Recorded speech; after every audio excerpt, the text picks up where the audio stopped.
शास्त्रों के अनुसार प्याज की उत्पत्ति कुत्ते के अंडकोश से है, लहसुन की उत्पत्ति कुत्ते के नख से। क्योंकि प्याज और लहसुन का जन्म गंदगी से हुआ, राक्षस के मल से हुआ। राहु ने मुंह पे भरा अमृत, तभी भगवान ने सिर काट दिया, तो अमृत उसके मुंह से टपकता हुआ जमीन में 2 बूंद गिर पड़ी। तो 1 बूंद बन गई लहसुन, 1 बूंद बन गई प्याज। काऊ का वो जो फ्लैश लिया उसको फेंक दिया। तो जब फेंका तो जहाँ पर जो गौ माता है उसके जहाँ हड्डी गिरी वहाँ से लहसुन उगा, और जहाँ फ्लैश गिरा वहाँ से प्याज उगा। ओम जय सिया राम। मित्रों, हमारे वेद पुराण रामायण गीता महाभारत किसी में भी ऐसी झूठी बातें, बनावटी कहानी नहीं है जो ये कुछ पाखंडी कथावाचक सुनाते हैं। प्याज लहसुन भी अन्य पौधों वनस्पतियों की तरह वनों में पहले से ही स्वतः उत्पन्न होने वाले पौधे थे। इन पौधों में अजीब सी गंध आती थी, जिसकी वजह से पशु भी इनको नहीं खाया करते थे। यहाँ प्रश्न ये नहीं होना चाहिए कि इसकी उत्पत्ति कैसे हुई, क्योंकि इसकी उत्पत्ति भी अन्य पौधों की तरह स्वतः ही हुई है। प्रश्न ये होना चाहिए कि ये खाने लायक वस्तु है या नहीं, इसकी खोज किसने की, ये सबसे पहले किसने प्रयोग किया। इसकी 2 कहानियां मिलती हैं। एक कथा के अनुसार इसकी खोज लगभग 4000 वर्ष पहले की गई और ये कहानी महर्षि आस्तिक से जोड़ी गई है। उन्होंने जब महाराज जन्मेजय की यज्ञ में इंद्रासन सहित तक्षक नाग की स्वाहा बोलने से पहले महादानी जन्मेजय से आगे की आहुतियां दान में मांगकर नागों को बचाया था, जिससे प्रसन्न होकर आस्तिक मुनि के बीमार पुत्र, जो अपनी पत्नी को संतान देने में समर्थ नहीं था, अतः आस्तिक मुनि किसी औषधि की खोज में थे, तो इच्छाधारी नाग तक्षक ने अश्विनी कुमार से पूछकर 2 औषधियों को बताया था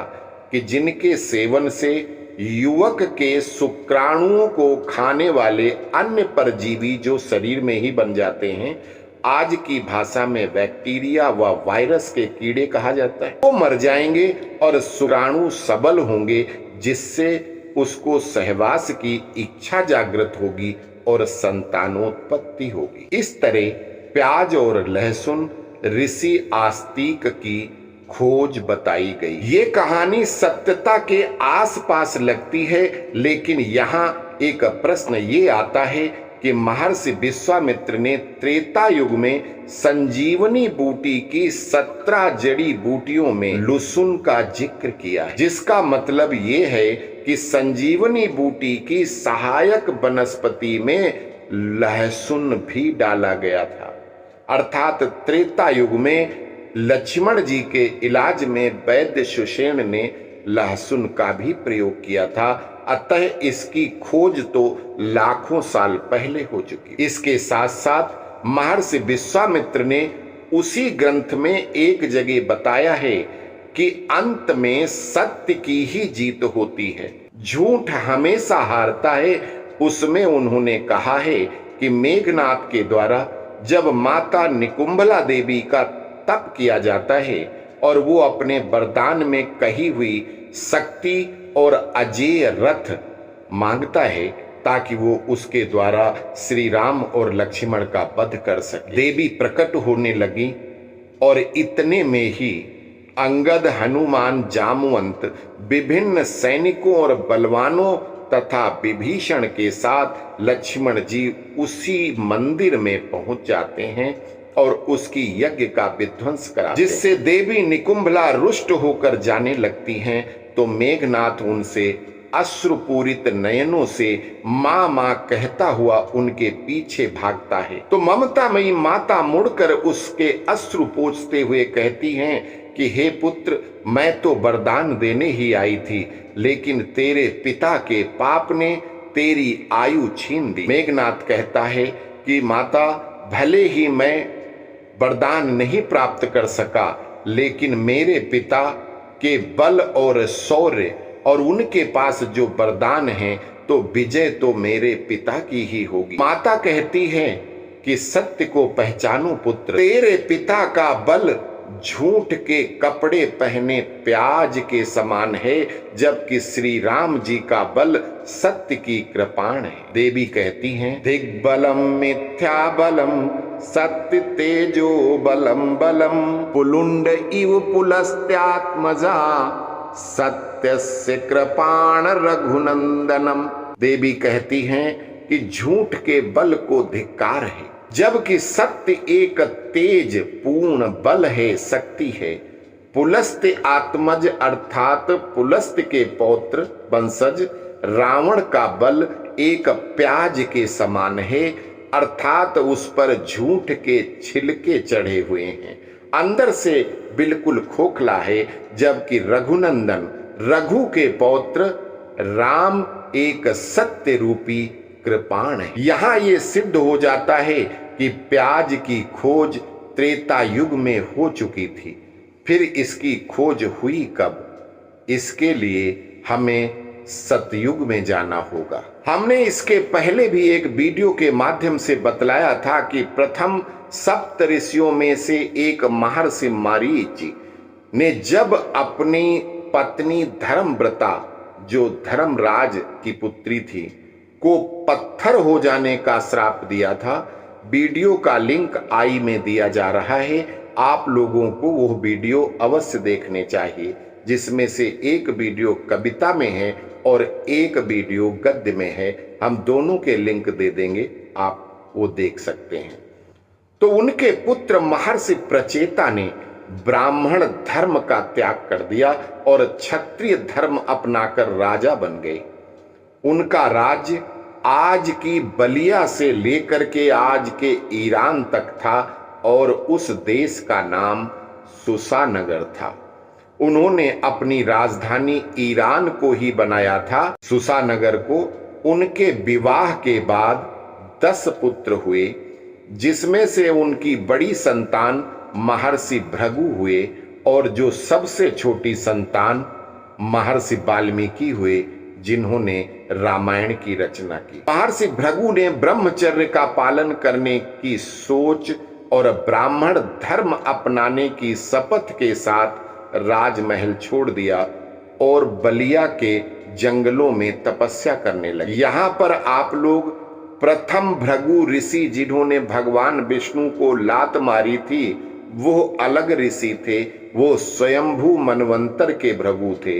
यह भृगु वैवस्वत मनवंतर के भृगु हैं, जो सतयुग के अंतिम चरण में हुए।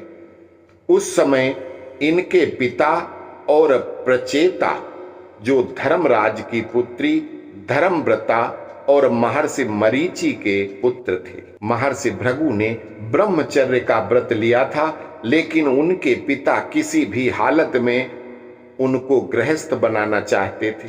बड़े पुत्र थे, इसलिए राजा बनाना चाहते थे। हिरण्याकश्यप की पुत्री दिव्या, जो दिव्य गुणों वाली थी, उसके साथ उनके पिता ने विवाह सुनिश्चित किया, जिसके डर से उन्होंने राज्य छोड़ दिया। जब बात चली कि हिरण्याकश्यप की बेटी दिव्या से भृगु की शादी कर दी जाए, तो उन्होंने घर छोड़ करके भाग गए, जंगलों में तपस्या करने लगे और वन में ही निवास करते थे।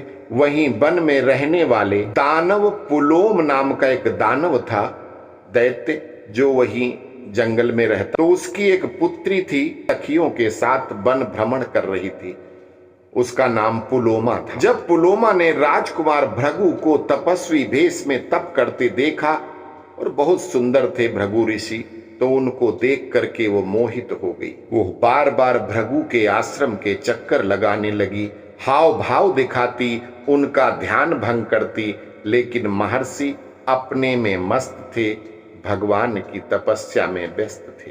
पुलोमा क्रोधित तो हो गई, उसके कोई वो देख ही नहीं रहे, देख कर अनदेखा कर रहे, तो उसने तलवार से भृगु की गर्दन काटने के लिए वो झपटी, तो उसके साथ उसकी जो सहेली संध्या थी, वो उसको रोकती है और कहती है कि यह तो मूर्खता है। अरे इसको ये बदबूदार घास जो हिरण भी नहीं खाते, क्योंकि जहरीली होगी, पानी में मिलाकर पिला देते हैं, अपने आप मर जाएगा, इसको तलवार से मारने क्या जरूरत है।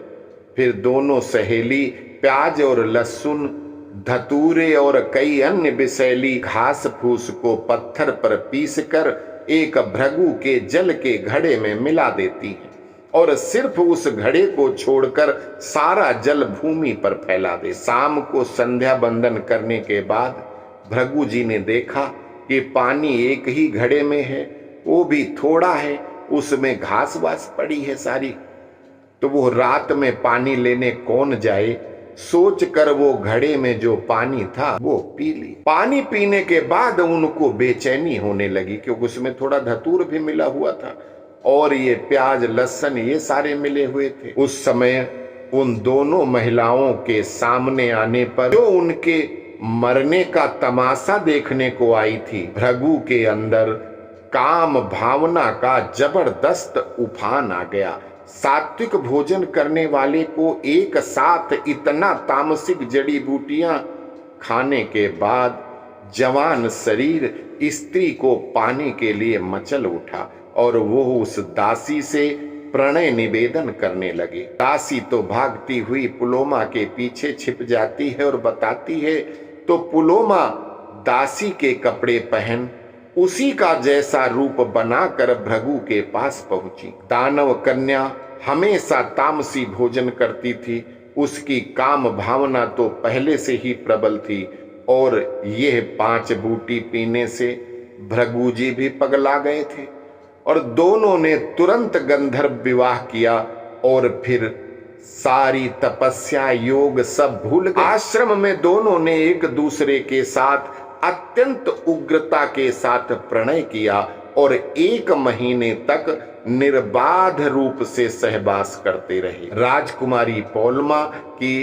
दासी सखी रोज भोजन इत्यादि रख जाती थी। मानव लोग वो तामसी भोजन ही करते हैं। भृगु भी भूल गए थे सब कुछ और वो खा पी के मस्त रहते थे और लग गए अपने गृहस्थ आश्रम के काम में। पौलमा और भृगु के सहवास से कई पुत्र हुए, जिसमें एक शुक्र हुए जिन्होंने हमेशा अपने ननिहाल पक्ष अर्थात दानवों का हमेशा साथ दिया और इसीलिए वो दैत्य गुरु शुक्राचार्य कहे गए। महर्षि भृगु ने जब अपने इतना कामातुर होने पर रिसर्च किया तो पाया कि ये बदबूदार प्याज और लहसुन अत्यधिक गर्म होते हैं, जिनके सेवन से मनुष्य अपनी काम वासना पर कंट्रोल नहीं कर पाता, अत्यधिक बढ़ जाती है।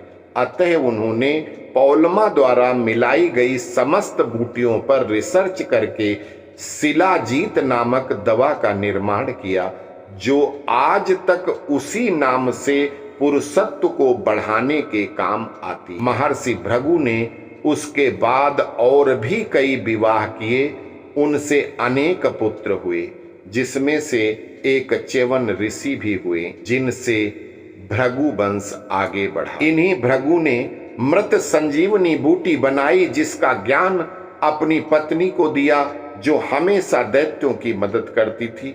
देव दानव युद्ध में मृत संजीवनी विद्या द्वारा वो दैत्यों को जिंदा कर देती थी। अतः बार बार दैत्यों के संहार कर करके भगवान विष्णु बहुत थक गए थे। रोज लड़ाई, रोज देवासुर संग्राम होता, देवता पिटते और भगवान विष्णु के पास जाते। भगवान विष्णु उनको युद्ध करना पड़ता। युद्ध करते वो राक्षसों को दानवों को मार देते, फिर वो जिंदा कर दिए जाते। भगवान विष्णु क्रोधित होकर फिर एक दिन चक्र से भृगु की पत्नी का सर काट दिया। भृगु ने पत्नी को पुनः जिंदा कर लिया। यही मृत संजीवनी विद्या भृगु ने अपने पुत्र शुक्राचार्य को दिया, जिससे वो दैत्य वंश को विजय कराते रहे, उनको बार बार जीवित करके, जिसकी कथा आप लोग सुन चुके। तो इस तरह लहसुन और प्याज की खोज अनायास ही महर्षि भृगु और उनकी पत्नी पौलमा, उसकी दासी सहेली संध्या की है। कालांतर में इसकी महिमा सभी दैत्यों को पता चल गई। अतः दैत्य इन दोनों को अपने दैनिक भोजन में प्रयोग करने लगे। प्याज लहसुन खाने से मनुष्य की काम भावना अत्यधिक बढ़ जाती है और इतने हद तक बढ़ जाती है कि मनुष्य पागल हो जाता है। जप तप व्रत उपवास ज्ञान ध्यान तपस्या सब भूल जाता है। इसीलिए इसको तामसी भोजन की संज्ञा दी गई। भारत में जितने रेप लव जिहाद इत्यादि चल रहे हैं, इसके पीछे कहीं न कहीं तामसिक वस्तुएं एवं संस्कार विहीन शिक्षा जिम्मेवार है। विधर्मी तो सबसे ज्यादा मुर्गा अंडा प्याज लहसुन आदि गर्म चीजें खाते ही हैं। अब सनातनी भी उनको फॉलो करता हुआ इन्हीं चीजों का प्रयोग कर रहा है। अतः इनकी सबकी इंद्रियां कंट्रोल में नहीं रहती, जिसके कारण इन धर्मियों को कोई छोटी बच्ची जिसको कुछ ज्ञान तक नहीं है उसको भी नहीं छोड़ते। गांव मोहल्ले या अपरिचित जान पहचान वाले की बेटी की बात तो छोड़ो, ये अपनी खुद की बहन बेटी पर भी गंदी नजर डालने में शर्म नहीं करते। यही कारण है कि धर्म का ह्रास हो रहा है। इसी प्याज लहसुन खाने से महर्षि भृगु की तपस्या बार बार खंडित हुई थी। अतः उन्होंने ही घोषणा की थी कि ये तामसिक वस्तुएं हैं जो मनुष्य का दिमाग खराब करती हैं, इसलिए इनका सेवन किसी ब्राह्मण साधु ऋषि आदि को विचलित करके उसके तप को खंडित कर सकता है। अतः इनका सेवन नहीं करना चाहिए। तो मित्रों, इस तरह लाखों वर्ष पहले प्याज लहसुन की खोज हो चुकी थी। धीरेन्द्र शास्त्री अनिरुद्धाचार्य चाहे वो देवकी नंदन ठाकुर, ये प्रचार तंत्र से बड़े बड़े स्टार बन सकते हैं, लेकिन धर्म और धर्म के प्रश्नों का उत्तर तो अध्ययन और वेद पाठ से ही जान सकते हैं। अभी इनमें से किसी को भी धर्म की डी नहीं पता और ना ये इतिहास जानते हैं। इसलिए कोई इसको दानों के मल से पैदा बता रहा है, कोई इसको कुत्ते के अंडकोश से उत्पन्न करा रहा है। कथावाचक बनिए, लेकिन जितना मालूम हो उतना बताइए। अगर नहीं मालूम तो ये कहने में कि इसका उत्तर मुझे नहीं मालूम है, इसमें कोई शर्म नहीं आनी चाहिए। तो आशा करता हूं कि आप लोगों के प्रश्न, लहसुन प्याज की उत्पत्ति कथाएं आपको अच्छी लगी होंगी। अस्तु, जय श्री राम।